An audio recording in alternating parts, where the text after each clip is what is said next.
In the harsh Wyoming territory of 1873, where survival meant making impossible choices, Samuel McCready faced bankruptcy and the loss of everything he'd built. The lonely Civil War veteran turned cattle rancher stood at an employment auction, watching a young, pregnant black woman being sold by her own desperate mother to pay mounting debts. With his ranch failing and creditors closing in, Sam made a decision that would bind their fates together when he purchased her 5-year labor contract. What he thought was a business transaction to save his land became something far more dangerous when he discovered the woman carried secrets that powerful men would kill to protect. Sam McCready had bought more than help for his failing ranch. He had unknowingly declared war on the most dangerous men in the territory. The barn door exploded inward. Snow and torchlight poured through the gap like judgment itself. Samuel McCready pressed his back against the wooden stall. His rifle trembled in weathered hands. The newborn's cry cut through the howling wind. Mercy clutched her daughter closer. Blood still stained her dress from the birth hours before. Her eyes found his across the shadowed space. "McCready!" The sheriff's voice boomed over the storm. "Send out the woman and we'll pretend this never happened." Sam's finger found the trigger. The metal was cold as winter morning. "Please, Sam." Mercy's whisper barely reached him. "Don't let them take her." The torches flickered closer. Voices murmured in the darkness. Someone cocked a rifle outside. Sam had seconds to choose. Save himself, or protect the woman and child who had become his family. The wind screamed through broken boards. 6 months earlier, the same wind had carried the smell of dying cattle across Samuel McCready's failing ranch. He stood in his doorway watching buzzards circle. 3 years of drought had turned his pastures to dust. His remaining steers huddled near the dried creek bed like lost prayers. The bank notice crumpled in his fist. 3 months behind on payments. Clayton Moorhead had already made his offer. Pennies on the dollar for land that had cost Sam everything. Sam walked to his father's grave behind the house. The wooden cross leaned sideways now. Even the dead couldn't find peace on this cursed ground. "Don't know what else to do, Pa." The wind offered no answers. Town buzzed with ugly purpose when Sam rode in the next morning. Wagons lined Main Street. Men gathered outside the courthouse like vultures at a kill. The employment auction, where desperate folks sold years of their lives to pay debts they couldn't escape. Sam had sworn he'd never participate. Today desperation made liars of good intentions. Families stood on the courthouse steps. Children clung to parents who couldn't feed them. Old men offered themselves for farm work their bodies couldn't handle. Women held contracts that would separate them from everything they'd ever known. Sam's chest tightened. This was what poverty did. It turned people into commodities. "Next lot." The auctioneer's voice cut through Sam's thoughts. A young woman stepped forward, pregnant, maybe 19. Her chin held high despite the chains of circumstance. Dark skin spoke of heritage that made her situation twice as dangerous in this territory. An older woman stood beside her, mother by the resemblance. Tears streamed down weathered cheeks as she clutched a worn Bible. 5-year contract. The auctioneer read from yellowed papers. Household duties, farm work, no restrictions on location. Sam's hands clenched. No restrictions meant the buyer could take her anywhere, do anything. The law wouldn't interfere. Bidding started low. A few ranchers raised hands half-heartedly. This wasn't prime stock to them. A pregnant woman meant months of limited work. The young woman's eyes swept the crowd. For a moment they locked on someone behind Sam. Her face went pale. Fear replaced defiance. Sam turned. A well-dressed man in the back melted into the crowd. Going once. Sam's hand shot up. $50. Murmurs rippled through the gathering. The price was fair. More than fair. "Sold to Samuel McCready." The older woman sobbed. The pregnant girl straightened her shoulders like she was walking to her own hanging. Sam approached the courthouse clerk. His fingers shook as he signed the papers. 5 years. He owned 5 years of another human being's life. The irony tasted like bile. He'd fought a war to end this kind of trade. Now he was participating in its legal cousin. Money changed hands. Documents transferred ownership. The girl became his property with the scratch of a pen. Her mother pressed the Bible into her daughter's hands, whispered words Sam couldn't hear. The girl nodded once, no tears, just acceptance sharp as winter frost. "What's your name?" Sam asked. "Mercy." The name suited her.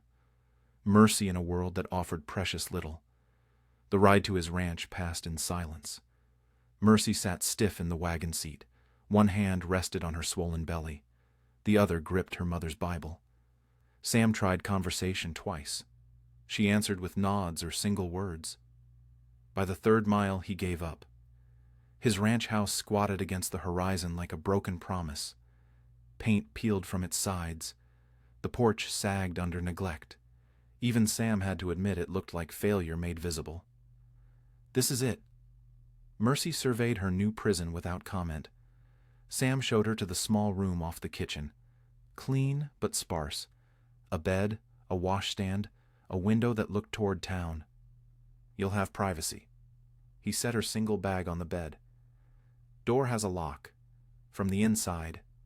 Something flickered in her expression. Surprise, maybe. Or suspicion. "I'll expect help with cooking, cleaning, whatever you can manage in your condition." She nodded. "Baby comes, we'll figure things out then." Days passed like held breath. Mercy worked without complaint. Cooked better than Sam had eaten in years. Kept the house cleaner than it had been since his wife died. But she never spoke unless spoken to. Never smiled. Never seemed to settle. Sam caught her watching the horizon sometimes, like she expected riders. Her hand would drift to her belly. Eyes would narrow against the distance. Strange horsemen had been seen on his property. Riders who disappeared when approached. Clayton's men, maybe, or someone else entirely. Sam started carrying his rifle when he checked the cattle. The truth came 3 weeks after her arrival. Sam returned from town to find his remaining steers scattered. Rustlers had hit during the day, bold as brass. He tracked the thieves toward the north pasture, found Mercy there instead. His missing cattle grazed peacefully behind her. She held his old Spencer rifle like she'd been born to it. "They came from the creek bed." Her voice was steady. 3 men. "I convinced them to leave." Sam looked at the rifle, then at her. "You can shoot." "Among other things." "Where'd you learn?" Mercy met his eyes for the first time since arriving. "From my husband." The words hit Sam like winter wind. Husband. Present tense. "He's looking for me," she continued. "When he finds me, he'll kill us both." Sam felt the world shift beneath his feet. He'd bought more than a worker. He'd bought a war. What's his name? Clayton Moorhead. The richest man in the territory. The man who wanted Sam's land. The man whose riders had been watching his property. Sam's throat went dry. He'd stepped between a predator and its prey without knowing. There would be no backing down now. Mercy was still watching him, waiting for him to send her away, to protect himself. Sam shouldered his rifle. "Best get the cattle back to the barn. Storm's coming." Her eyes widened slightly. Understanding passed between them. Samuel McCready had made his choice. Whatever came next, they'd face it together. Thunder rolled across the empty sky. The kitchen table became their battlefield, not with words or anger, but with careful respect that felt more dangerous than hate. Sam poured coffee into 2 cups, set one before Mercy. She wrapped her fingers around the warmth like it might anchor her to something solid. "Tell me about Clayton." Mercy's shoulders tightened. Her free hand moved to her belly where the baby grew larger each day. "He owns half the territory. Thinks he owns the other half too." Steam rose between them. Sam waited. "I was meant to be decoration. Pretty thing on his arm at social gatherings." Her voice carried no self-pity, just facts worn smooth by repetition. "When I got pregnant, he blamed me for the shame. The baby's not his." "No." Sam studied her face in the lamplight, saw strength there that had been hammered into shape by forces that would have broken lesser people. "Whose?" Mercy set down her cup. The sound rang sharp in the quiet room. "Judge Harrison." The name hit Sam like cold water. The most respected man in 3 counties. The voice of moral authority from the territorial bench. He forced you. At a dinner party, Clayton's business partner. Mercy's fingers tightened on the cup handle. When I told Clayton, he said I must have led him on. That I was trying to destroy his reputation. Sam felt something dark and familiar rise in his chest. The same rage that had carried him through Gettysburg, through Antietam, through all the places where good men died for other men's greed. So you ran. My mother helped. She knew a way to get me papers, make it look legal. Mercy met his eyes. She didn't sell me, Sam. She saved me. The contract on Sam's desk took on new meaning. Not a transaction, an escape route carved from desperation and love. Why didn't you tell me sooner? Because most men would have sent me back for the reward money. Sam stood, walked to the window. Outside, his cattle grazed in moonlight. Such a simple thing. Animals finding peace in familiar ground. I'm not most men. I'm beginning to see that. Something shifted between them. Not spoken, not physical.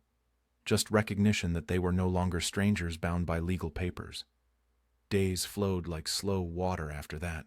They worked side by side without the careful distance that had marked their early weeks. Sam found himself watching her move through his house like she belonged there. Mercy's pregnancy advanced.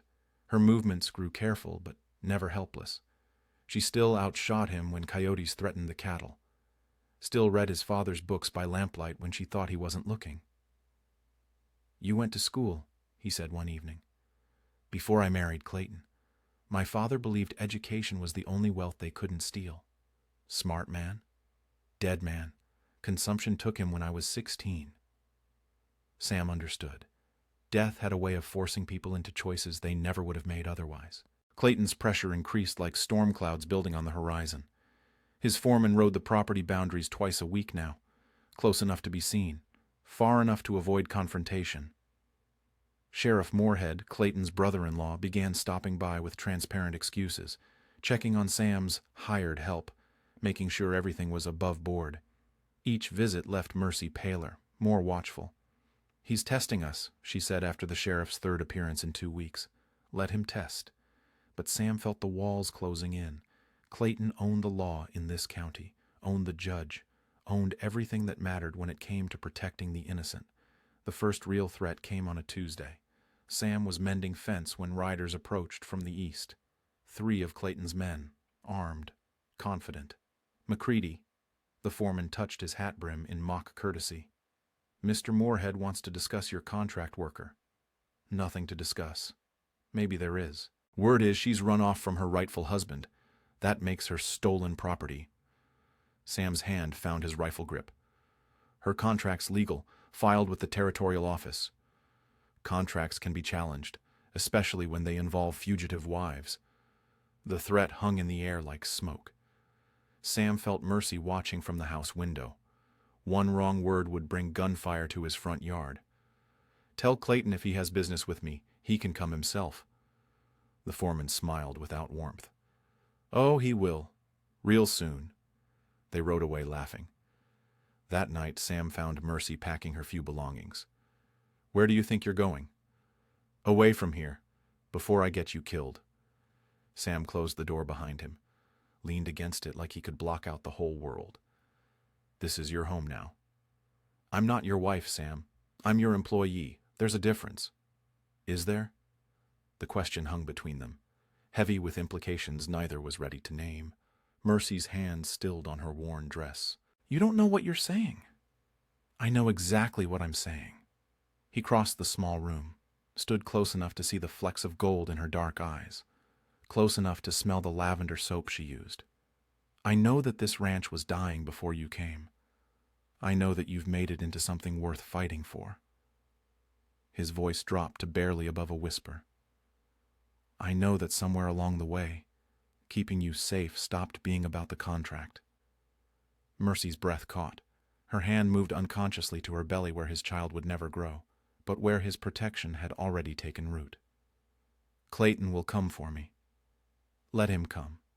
He'll bring the law. Then we'll face the law. He'll bring guns. I've faced guns before. Mercy searched his face like she was memorizing it, like she expected this to be their last quiet moment. Why? Her voice broke slightly. Why risk everything for someone like me? Sam reached out, touched her cheek with calloused fingers that had learned gentleness too late in life. Because someone like you deserves everything. Thunder rolled across the valley. The first drops of rain struck the window like scattered tears. Outside, riders appeared on the ridge. Even in the growing darkness, Sam could see the glint of badge and rifle barrel. Clayton Moorhead had come calling. The wind turned vicious just as the riders disappeared into darkness. Sam barred the door with hands that had stopped shaking years ago in better wars than this one. Mercy stood by the window, her silhouette cut sharp against lamplight, one hand pressed to her swollen belly where the baby had grown restless. "How long?" Sam asked. "The pain started an hour ago." Thunder cracked overhead like God's own judgment. The storm that had been building all week finally broke with the fury of something too long held back. Sam felt the walls of his small world closing in. Outside, Clayton's men circled like wolves. Inside, new life fought to enter a world that had no mercy for the innocent. "We need to get you to town. Find a doctor." Mercy's laugh held no humor. "You think any doctor in Clayton's territory will help his runaway wife?" Another pain hit her. She gripped the windowsill until her knuckles went white, breathed through it like she'd breathed through everything else life had thrown at her. Sam had delivered calves, foals, even helped his wife once before the fever took her and their stillborn son. But this felt different, sacred and terrifying in ways that made his war experience seem simple. "Tell me what to do." The next hours blurred together like fever dreams. Wind howled around the house while Mercy labored in the small bedroom. Sam boiled water, gathered clean cloth, tried to remember everything his mother had taught him about bringing life into an unforgiving world. Between contractions, Mercy told him the rest of her story. How Judge Harrison had cornered her at Clayton's Christmas party. How his respectability had been her prison. How Clayton's rage at her pregnancy had nothing to do with morality and everything to do with social standing. He said he'd have me whipped publicly for adultery, make an example. Her voice came strained between waves of pain. "That's when I knew I had to run." Sam dampened a cloth, pressed it to her forehead. "You're safe now." "Am I?" The question hung in the air like incense, heavy with the weight of things beyond their control. The baby came with the worst of the storm, a daughter, perfect and small and utterly defenseless in a world that would judge her before she could speak her first word. Sam wrapped the child in his cleanest shirt, held her while Mercy recovered her strength. The infant's skin was pale as winter morning. Her eyes, when they opened, were the clear blue of deep water, not mixed race as everyone would expect. Fully white. Sam felt something fundamental shift in his understanding. This child couldn't be Clayton's. The timeline was wrong, the coloring impossible. "She's beautiful," he whispered. Mercy reached for her daughter with arms that trembled from exhaustion and relief. "Her name is Hope." The irony wasn't lost on Sam. Hope born in the middle of a storm with enemies at the gates. "Mercy," he said carefully. "The father, Judge Harrison." Her voice carried the weight of confession. "At Clayton's party 6 months ago, I tried to stop him." The final piece fell into place. The most respected man in the territory, the voice of moral authority, the man who would destroy anyone who threatened his reputation. "Clayton knows? He accused me of seduction, said I was trying to ruin his business partnership." Mercy's arms tightened around Hope. "That's when I knew neither of us would survive if I stayed." Sam sat heavily in the chair beside the bed. Outside, the storm was beginning to weaken, which meant their enemies would be moving soon. "They can't know about the baby's coloring. They'll figure it out eventually. Not if we're gone." Mercy looked at him with eyes that had seen too much but still held fragments of trust. "Where would we go?" "California, Oregon. Somewhere Clayton's money doesn't reach." "You'd leave your ranch, your father's land?" Sam looked around the small room, at the woman who had transformed his house into a home, at the child who would never be safe in this territory. This isn't my father's legacy anymore. You are. Hope made a small sound. Not quite a cry. More like a question posed to a world that owed her no answers. The sound of horses came through the dying wind. Hoofbeats on frozen ground. Men's voices carrying the authority of badges and righteousness. Sam moved to the window. A dozen riders approached through the pre-dawn darkness. Sheriff Moorhead in the lead, Clayton beside him. Behind them, the faces of townsmen who had never questioned where power came from or what it cost. They're here. Mercy struggled to sit up. Take her. Run. I'm not leaving you. Sam, please. She's innocent in this. He looked at the woman who had taught him that courage wasn't the absence of fear. It was acting with dignity when fear was all you had left. We stay together. The riders stopped outside. Voices carried through the walls. Planning. Strategizing. Deciding the fate of three people whose only crime was wanting to build something decent in an indecent world. Sam gathered his rifle. Checked the chamber. 6 bullets against 12 men. Mathematics that had never favored the righteous. There's something else, he said. Documents I've been preparing. Legal papers that change everything. Mercy watched him with growing understanding. I've been corresponding with the territorial governor about illegal labor practices, about certain judges who abuse their authority. Sam's voice grew quiet with deadly purpose. I've kept copies of everything. Names, dates, witnesses. You've been building a case. Against all of them. If anything happens to us, those documents go to the federal authorities. Hope stirred restlessly, as if she could sense the danger gathering around her small life like storm clouds. The pounding came at the door, fists against wood, the sound of patience ending. McCready, open up. We know she's in there. Sam took Hope from Mercy's arms. The baby was so light, so trusting. She had no idea that her first breath had been drawn in the eye of a hurricane. Mercy pulled herself from the bed, stood on unsteady legs beside the man who had become her anchor in a world determined to drown her. Whatever happens, she whispered, thank you. Sam kissed her forehead, gentle as prayer. Then he walked toward the door where justice waited with the face of a mob. Behind him, Mercy gathered her strength for whatever came next. In her arms, Hope slept with the peace of the truly innocent. The storm had passed. Dawn was breaking over a world that would never be the same. Sam's rifle trembled in hands that had steadied under Confederate fire. The barn door gaped like a wound against the storm-torn night. Torchlight flickered through snow that fell like judgment. Mercy pressed Hope against her chest. The baby's warmth was the only real thing in a world gone mad with righteousness and rage. McCready! Sheriff Moorhead's voice cut through the wind. Send out the woman, and we'll call this a misunderstanding. Sam felt the weight of choice settle on his shoulders like a gravedigger's shovel.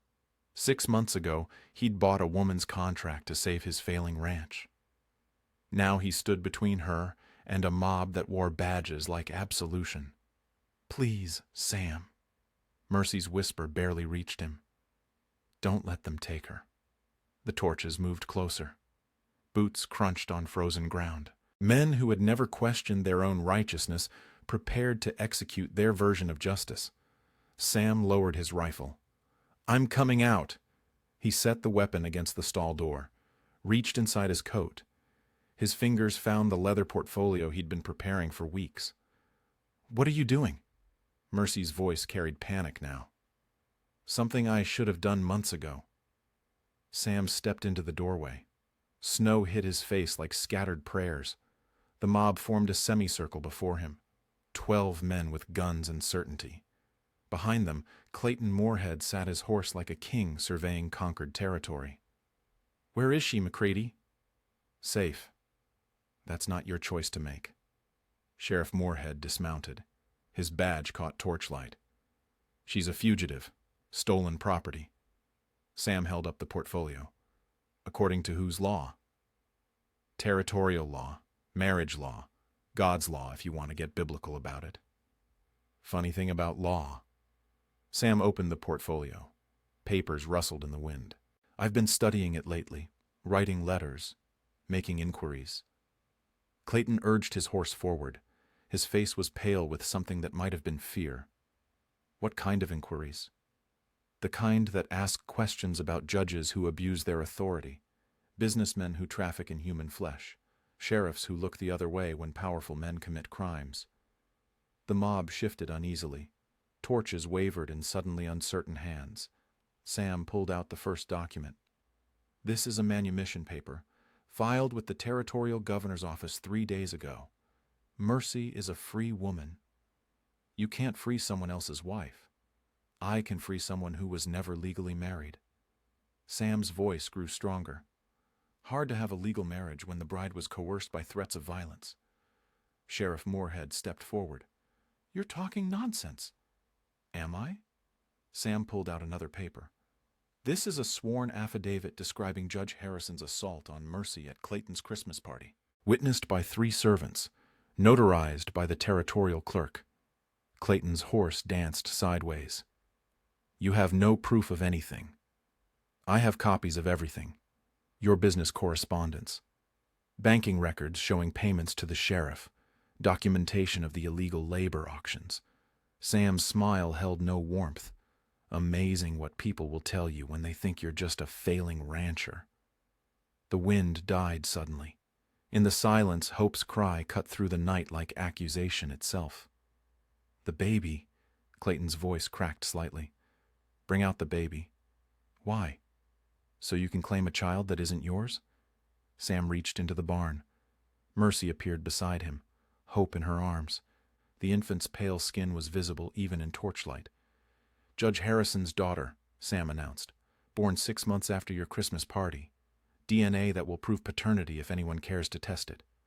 Several men in the mob exchanged glances. The mathematics of conception weren't difficult even for those who'd never finished schooling. Judge Harrison pushed through the crowd. His face was ashen. "This is blackmail. This is justice." Sam held up the final document. "A full report to the federal marshal's office. Names, dates, crimes. If anything happens to any of us, copies go to Washington within the week." The silence stretched like a held breath. Clayton finally spoke. "What do you want?" "Safe passage, for all of us, and an end to the labor auctions." "The auctions are legal." "Legal and right aren't the same thing. You taught me that." Sheriff Moorhead looked between his brother-in-law and the federal documents that could destroy them all. "This is bigger than one runaway wife." "She was never your wife," Sam said quietly. "She was your prisoner." The mob began to fracture. Men who had come for righteous justice found themselves facing something more complicated. The torches flickered lower. Conviction wavered like flame in wind. Clayton wheeled his horse around. "This isn't over." "Yes, it is." The riders departed like shadows dissolving at dawn. Only their hoofprints remained to prove they'd ever been there at all.